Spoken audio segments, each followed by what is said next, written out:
गुजरात प्रदेश किसान मोर्चाના પ્રમુખ હિરેનભાઈ હિરપરાએ સરદાર સાહેબની કર્મભૂમિ સરદાર નગરી બારડોલી ખાતે શુભેચ્છા મુલાકાત કરી। ભારતીય જનતા પાર્ટી સુરત જિલ્લાના અધ્યક્ષ શ્રી ભરતભાઈ રાઠોડજીની અધ્યક્ષતામાં પ્રદેશ કિસાન મોરચાના નવનિયુક્ત અધ્યક્ષ શ્રી હિરેનભાઈ હિરપરાજીની વરણી બાદ પ્રવેશ પ્રવાસની પ્રથમ શરૂઆત સુરત જિલ્લાથી થઈ હતી।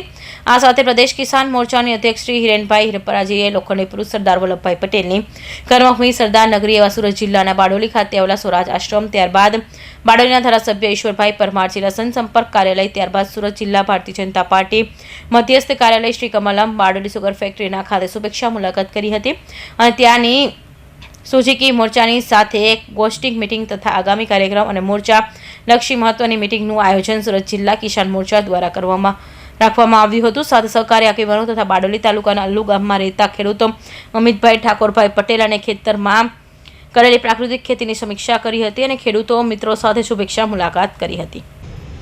પૂજ્ય સરદાર વલ્લભભાઈ પટેલ અને મહાત્મા ગાંધી 1928ની અંદર જ્યારે અંગ્રેજોએ ખેડૂતો ઉપર જે કરનો ડામ લગાવ્યો એની સામે ખેડૂતો સંગઠિત બનીને જ્યારે એમનો વિરોધ કર્યો અને એમાં સરદાર સાહેબે એનું નેતૃત્વ કર્યું, ત્યાર પછી ખેડૂતોનો જે વિજય થયો અને આ પંથકની જનતાએ, અહીંના ખેડૂતોએ વલ્લભભાઈને સરદારનું બિરુદ આપ્યું। એ આશ્રમની મુલાકાતે કિસાન મોરચાના પ્રદેશ અધ્યક્ષની જવાબદારી મળ્યા પછી પ્રથમ વખત આવી રહ્યો છે। અહીંથી ભારતીય જનતા પાર્ટી કિસાન મોરચાની કામગીરીનો અમે આજે પ્રારંભ કરી રહ્યા છીએ।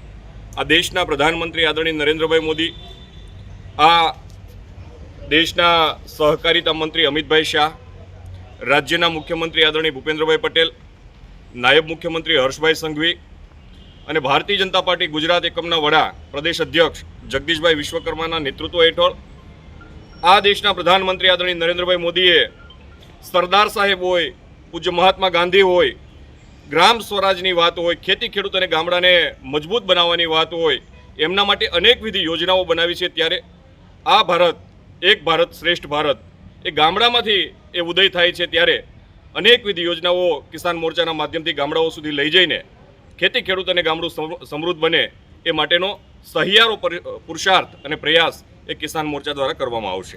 આજે પ્રથમવાર પ્રમુખ બનીને આવ્યા છો તો એ આ દેશનો આત્મા છે। હિન્દુસ્તાનની અંદર ખેતી ખેડૂત અને ગામડું નહીં હોય તો હિન્દુસ્તાન અધૂરું છે। ત્યારે આજે ખેતી એ આધુનિક ટેકનોલોજી સાથે આ દેશની અંદર શક્ય બની છે। એના માટે જો કોઈને અભિનંદન આપવા હોય તો એ નરેન્દ્રભાઈ મોદીને આપી શકાય। આ દેશની અંદર ડ્રોનથી દવાનો છંટકાવ થઈ શકે, આ દેશની અંદર ખેતીમાં ડ્રોનથી ખાતરનો છંટકાવ થઈ શકે, એ વિષય આપણે ટીવી મીડિયાના માધ્યમથી ફોરેનમાં જોયા હતા, દ્રશ્યો જોયા હતા, એ આજે હિન્દુસ્તાનની અંદર શક્ય બન્યું છે। એની પાછળ નરેન્દ્રભાઈનો પુરુષાર્થ છે। અને હું દક્ષિણ ગુજરાત આજે સુરતના ખેડૂતોને એટલી જ વિનંતી કરીશ, ખેડૂત પુત્રોને પણ એટલી વિનંતી કરીશ કે બધા જ ધંધાની અંદર મંદી આવશે, બંધ થશે, પરંતુ ખેતી એક એવો વ્યવસાય છે કે એની અંદર ક્યારેય એ બંધ થવાનું નથી। જગતનું પેટ ભરવા માટે ધરતીપુત્રની જરૂર પડવાની છે। ત્યારે જે ખેડૂતના સંતાનો છે ખેતી સાથે જોડાયેલા રહે, ગામડા સાથે જોડાયેલા રહે, આધુનિક ટેકનોલોજી સાથે ખેતી કરે એવી હું આપના માધ્યમથી વિનંતી કરીશ।